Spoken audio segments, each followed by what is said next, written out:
Hey everybody, it's Jim Richards, your Canadian pop artist, abstract artist, and neon. It's July 2019. Got my Canada hat on, loud and proud.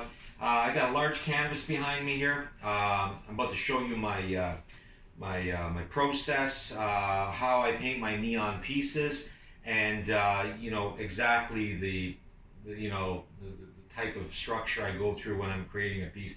I had some real feelings today when I woke up. There's had a lot of angst feelings and a lot of feelings of real turmoil inside. So this piece I think might reflect it, and I wanted you to see that. So either way, here's the canvas. It's a large one. It's on my studio wall here. So let me just show you how it's done.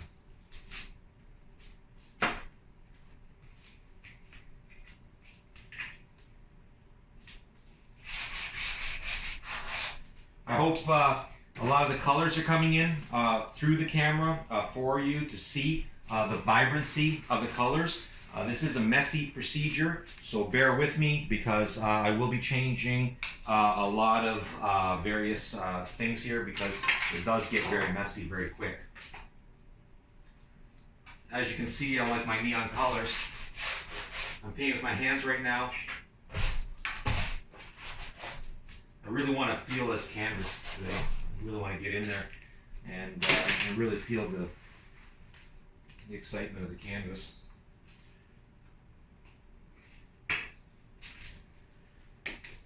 When I paint, I don't like to worry about the paint. The paint's going to do what it wants to, but I'm controlling the paint.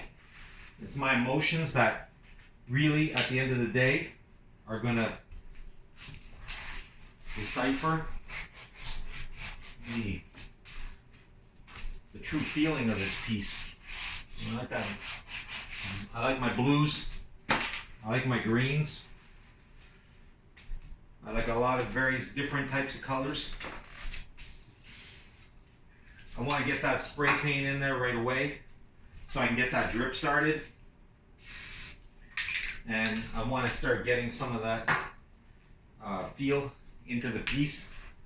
I'm going to throw a different element of green in here too. I like that effect where I'm getting the actual hand prints into the piece. That really excites me. It's almost like a brushwork, but it's actually with my hands. And I paint it rather thick, so it really comes out nicely.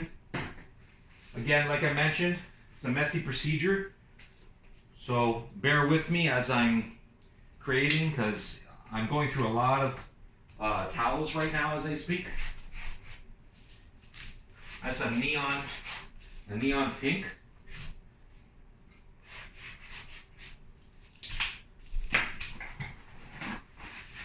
As I said, starts getting messy.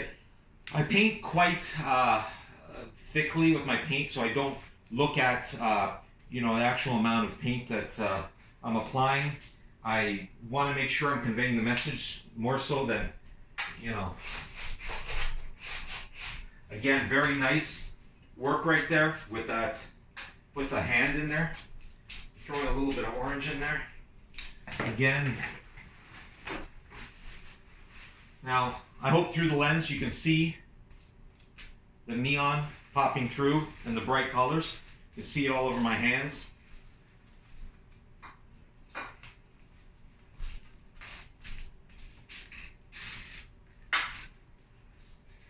Sometimes I'll come at it at a diagonal level, so the drip of the spray paint will go down. It just depends on how I'm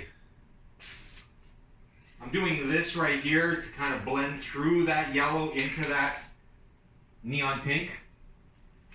So I'm getting that type of an effect there.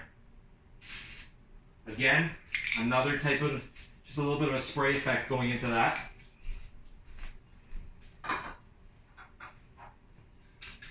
Now, even though I have a lot of white canvas at this moment exposed, I still like to use white on top of my colors. So just because I've got white doesn't mean I don't use white.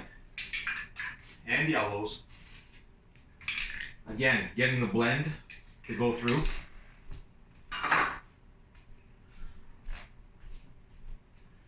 Now,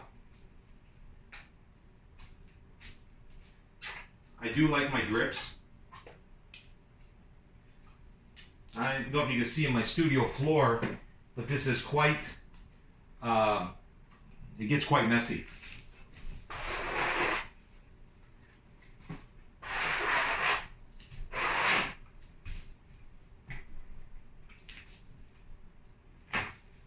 I feel it's lacking a little bit in the neon.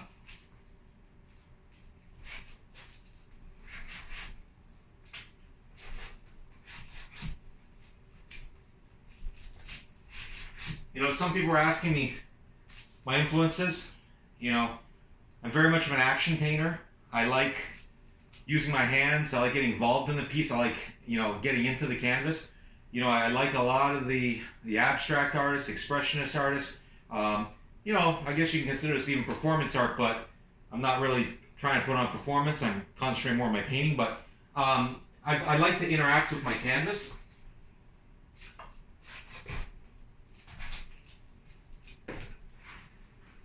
Like I said, this gets very messy.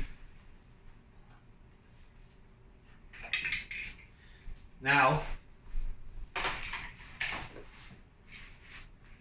I'm just going to go over some various areas with a couple little dots.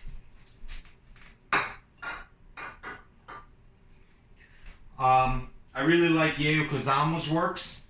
I really like how she's focused, and a lot of her works have a lot of energy. I love the dots and the simplicity of her work. So this is almost a tribute to some of Yayoi Kusama's works with the dots. So I like to throw that in. I really like it also too because this real 80s inspired feel that I'm achieving right now. And you know, I really like that type of look.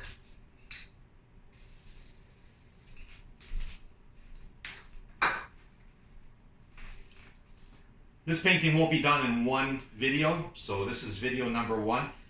It will take a few different videos to capture the painting.